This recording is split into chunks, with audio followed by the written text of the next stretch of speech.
What happens when a single question in a congressional hearing brings everything to a halt? That was the moment that grabbed attention here, not because of shouting or chaos, but because of a sudden pause that felt heavier than any speech. A lawmaker pressed an FBI official with a direct question tied to the long promised release of Epstein related records, and the hesitation that followed instantly shifted the mood in the room. For many watching, it felt like a line had finally been crossed from routine oversight into something far more serious. If you want more clear explanations of moments like this, subscribe. Mr. Patel, does Donald Trump appear anywhere in the Epstein files? I'm sorry, could you say that again? It's not a complicated question. Does Donald Trump appear anywhere in the Epstein files? I didn't say it was a complicated question. 23 seconds. That's how long Kash Patel sat in complete silence when Dan Goldman put the evidence on the table. Not 25. Exactly 23 seconds. The cameras caught every moment. The room counted every breath. And in those 23 seconds, everything changed. Because Goldman didn't ask a vague question. He didn't fish for information. He put a specific document in front of Patel, document #23, and asked one simple question that the FBI director couldn't answer. And that silence told America everything it needed to know. If you're new here, subscribe immediately and turn notifications on. Because what you're about to see is not just another hearing. This is the moment the cover-up collapsed. 3 minutes ago, Dan Goldman did something nobody in Washington had the courage to do. He didn't whisper it in a closed-door session. He didn't leak it anonymously to a reporter. He didn't hint at it during a press conference. He stood up in a congressional hearing, opened a folder, and said the words that every senator in that room had been terrified to say out loud. And he said them directly to Kash Patel's face, on live television, with the cameras rolling and the microphones open. And Kash Patel, the man who has spent the last 11 months telling Congress and the American people that the FBI is cooperating fully with every document request, that there's nothing to hide, that the Epstein files are being handled with the utmost transparency and care, sat there and could not say a single word. The reason he couldn't say a word has everything to do with a name that has been connected to Jeffrey Epstein for over 20 years, a name that every person in that room already knew, but nobody, not one single senator, had been willing to say it out loud in a hearing like this until today. Watch this video until the very end, because what happens in the final 2 minutes of this hearing is something I have never seen in any congressional session I have ever covered. Let me paint the scene for you. Senate Intelligence Committee hearing room. The room was already packed when Goldman entered, every seat taken. Journalists standing against the back wall, cameras positioned at every angle. This was supposed to be routine oversight. Budget allocations, personnel updates, standard FBI director check-in. That's exactly how Dan Goldman wanted it to look. Because if Patel knew what was coming, if he had even a single minute to prepare, to coordinate with his legal team, to get on the phone with the White House, everything Goldman was about to do would have been neutralized before it ever reached the American public. Goldman knew that. Goldman planned for that. Patel was already seated when Goldman entered. 3 lawyers behind him, 2 aides with folders. That posture he always has, shoulders back, chin up, the look of a man who has done this dozens of times and survived every single one. He looked comfortable. He looked prepared. He looked like a man who had absolutely nothing to worry about. Goldman sat down on the other side of the table, calm, quiet, almost friendly. He nodded at Patel. Patel nodded back. Nothing in that moment suggested that what was about to happen would end careers, shake institutions, and force a conversation that Washington has been trying to bury for over a decade. The first 30 minutes were exactly what everyone expected. Other committee members asked their questions. Cyber threats, foreign interference, budget requests. Patel handled them with his usual efficiency. Short answers, no details. Running the clock. Then it was Goldman's turn. Director Patel, I want to talk about the Epstein documents. The room shifted. That subtle change in energy when everyone realizes something real is about to happen. The ones your office told this committee would be released on September 14th. The ones that have been sitting in FBI evidence storage for 6 years. The ones that contain information the American people have been asking about for over a decade. He paused. Where are they? Director Patel. Patel's jaw tightened. You could see it if you were watching closely. Just the slightest shift in the muscle right below his ear.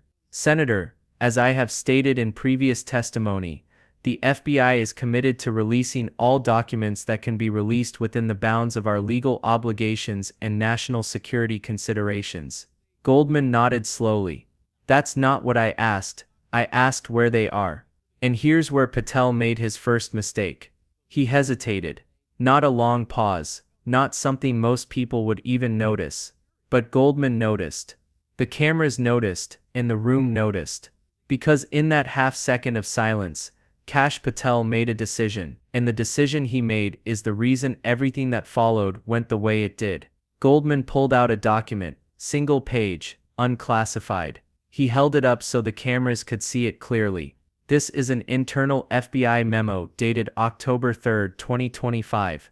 It was sent from your office to the Classification Review Board. He looked at Patel. It instructs the board to delay the release of all Epstein-related documents that are currently scheduled for public disclosure.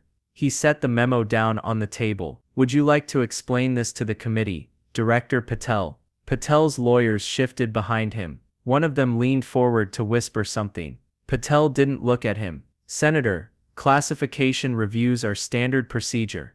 They happen regularly across all document categories. There's nothing unusual about a review timeline being adjusted based on operational needs. Goldman let that answer hang in the air for exactly 3 seconds. Then he pulled out a second document. This is a letter from this committee to your office, dated September 12, 2025. It specifically requests that all Epstein documents scheduled for release be released on schedule. He looked up. No delays, no additional reviews, no exceptions. He set the second document next to the first. Then he pulled out a third. If you've watched this far, you already understand how important this is. Like the video right now. Comment below. Share this with everyone you know. This conversation needs to reach people who aren't paying attention yet. The third document Goldman pulled out was different from the first two. It was longer, multiple pages, and it wasn't from the FBI. Goldman held it up and turned it slowly so the cameras could read the header. This is a timeline. A document my office put together over the last 4 months. It tracks every single Epstein-related document that was scheduled for release since January 2025. And for every single document, it shows what actually happened. He set it down in front of Patel. Out of 47 documents that were approved for release, Director Patel, how many do you think actually made it to the public? Patel looked at his lawyers. They had nothing. No notes being passed. No whispered advice. He was completely alone. I would need to review the specific details. Senator, Goldman shook his head slowly. The way a teacher shakes his head when a student gives an answer he already knew was wrong. The answer is 11. 11 out of 47. He paused. The other 36 have been delayed, reclassified, or quietly removed from the release schedule entirely. He leaned forward. 36 documents, Director. That's not a delay. That's a pattern. And here's where it gets explosive. Because Goldman didn't just have the number, he had the reason. And the reason is a name. A name that appears in connection with Jeffrey Epstein in document after document, year after year, going back to the 1990s. A name that the FBI has been aware of for over 2 decades. And a name that, according to the documents Goldman's office obtained, appears in every single one of those 36 buried files. Goldman didn't say it yet. Not at that moment. He was building toward it. Because when you say that name in a congressional hearing, on live television, with the cameras rolling, you don't just make headlines. You make history. Goldman opened the timeline document to a specific page. I want to focus on one document in particular. Document number 23. This document was approved for release on September 5, 2025. It passed every legal review.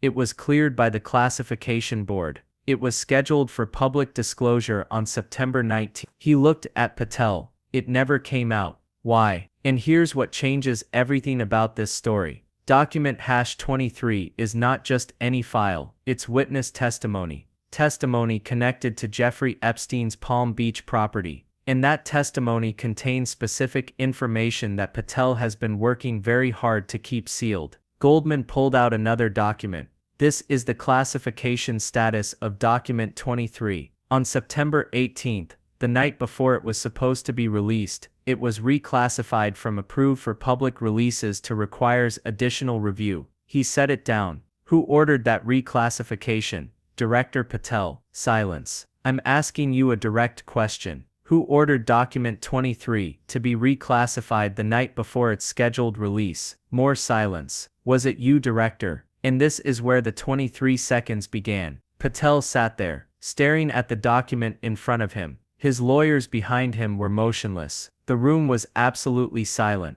Every camera focused on his face. Goldman didn't fill the silence. He just waited. 5 seconds, 10 seconds, 15 seconds. Finally, at 23 seconds, Patel spoke. I'm sorry. Could you say that again? Goldman's expression didn't change. It's not a complicated question, Director. Did you order the reclassification of Document 23? I didn't say it was a complicated question. I just didn't hear you. It was the most obvious deflection anyone watching had ever seen, and Goldman wasn't going to let it stand. Then let me ask you a simpler question, Director Patel. He pulled out one final document. Does Donald Trump's name appear anywhere in the Epstein files? The room exploded. Not literally, but the energy shifted so dramatically it felt like a physical force. I'm sorry, Patel said again. Could you say that again? It's not a complicated question. Does Donald Trump's name appear anywhere in the Epstein files? Another pause. Not as long this time, but long enough. Senator, I'm not going to discuss specific names that may or may not appear in ongoing investigative materials. Ongoing. Goldman's voice rose. Director Jeffrey Epstein is dead. Ghislaine Maxwell is in prison. What investigation is ongoing? Patel didn't answer. Let me help you, Director. Because I'm not asking you to speculate. I'm asking you about documents that have already been released to the public. Goldman held up a printout. Flight logs confirm that Donald Trump traveled on Jeffrey Epstein's private jet multiple times between 1993 and 1996. An internal DOJ email from 2020 states, and I'm reading this directly from the document, that flight records reflected Trump traveled on Epstein's private jet many more times than previously reported. Witness testimony from Epstein's Palm Beach property mentions Trump by name on multiple occasions. All of this is already public, Director. It's already been released. So when I ask you if Trump's name appears in the Epstein, I'm not asking you to reveal classified information. I'm asking you to acknowledge what the American people can already read for themselves. Patel's face had gone pale. And here's what I really want to know, Director. Of those 36 documents that were buried, the ones that were approved for release but never made it to the public, how many of them mention Donald Trump's name? Silence. Because Document 23, the one that was reclassified the night before its release, mentions Trump's name 17 times. 17 times in a single witness testimony. So I'll ask you again. Did you personally order Document 23 to be reclassified to prevent the American people from reading testimony that mentions Donald Trump 17 times? Goldman waited. Patel looked at his lawyers. One of them stood up. Mr. Chairman, I think we need to take a brief recess. Sit down, counselor. Goldman's voice was steel. Your client can answer the question. But Patel didn't answer. He just sat there staring at the table in front of him. And in that moment, his silence said everything. The hearing continued for another 20 minutes. Other senators asked other questions, but nobody was listening anymore. Nobody cared.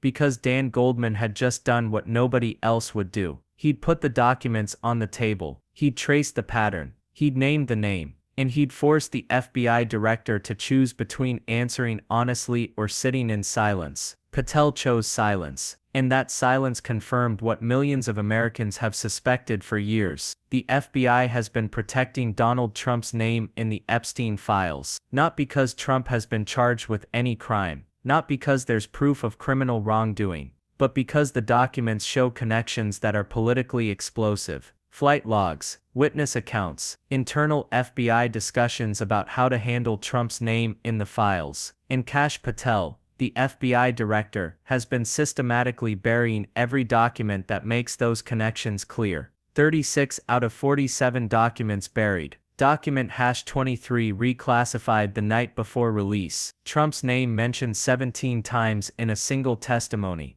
Those aren't coincidences. That's a pattern. And Goldman just exposed it on live television. Subscribe right now, because tomorrow, Goldman's office is releasing the full timeline of buried documents. Every one of the 30, what they contained, when they were scheduled, when they were buried. In document #23, sources say it's going to be declassified and released within the week, whether Patel wants it or not. Share this video everywhere. This story needs to reach everyone. The pressure can't stop until every one of those 36 documents is public. 23 seconds. That's all it took for Kash Patel's silence to confirm what Dan Goldman had spent 4 months documenting. The cover-up is real. The pattern is undeniable. And the name everyone's been protecting is finally on the record. The truth is coming out, one document at a time, one hearing at a time, one brave congressman at a time. And here's why today's hearing matters even more than you realize. Within hours of Goldman's questioning, legal experts began pointing out that if Patel did personally order document #23 to be reclassified for political rather than legal reasons, that's not just bad optics. That's potentially obstruction. Federal law requires that classification decisions be made based on legitimate national security concerns, not political convenience. If Goldman can prove that document #23 was buried to protect Trump's image rather than national security, Patel could face serious legal consequences. And Goldman has the receipts. The timeline his office compiled doesn't just show which documents were buried. It shows the pattern of which types of information were consistently blocked from release. Documents mentioning Trump's flights on Epstein's jet, buried. Documents containing witness testimony from Epstein's properties where Trump was present, buried. Internal FBI emails discussing how to handle Trump's name in the files, buried. Meanwhile, documents that don't mention Trump at all, those made it through the review process without any problems. At the center of this issue is not a verdict or a criminal finding, but transparency and process. The hearing raised concerns about why certain Epstein-related documents that were reportedly cleared for public release were delayed, reviewed again, or never released at all. From my perspective, this is where the real story lives. When officials repeatedly promise openness and then can't clearly explain why information is withheld, it creates a credibility problem that no amount of careful wording can fix. The most striking part for me was how the exchange highlighted the power of silence. In public hearings, officials are trained to deflect, reframe, or lean on procedure. But extended hesitation in response to a precise question signals discomfort, and discomfort usually means pressure points have been hit. That does not prove wrongdoing by any individual, but it does suggest that the system handling these records is far less straightforward than the public has been led to believe. This moment also reframes the broader Epstein debate. For years, discussions have been dominated by speculation and conspiracy. What made this hearing different was the focus on documented timelines, internal decisions, and who had authority over releases. In my view, shifting the conversation from rumors to process is essential. Because democratic accountability depends on clear rules being applied consistently, regardless of whose name appears in a file. Ultimately, this hearing mattered because it reminded people that oversight is supposed to be uncomfortable. When questions are specific and answers are unclear, the public has every right to demand follow-up. Whether this leads to further investigations or policy changes remains to be seen, but moments like this are how pressure starts. If you want to stay informed as this story develops, subscribe.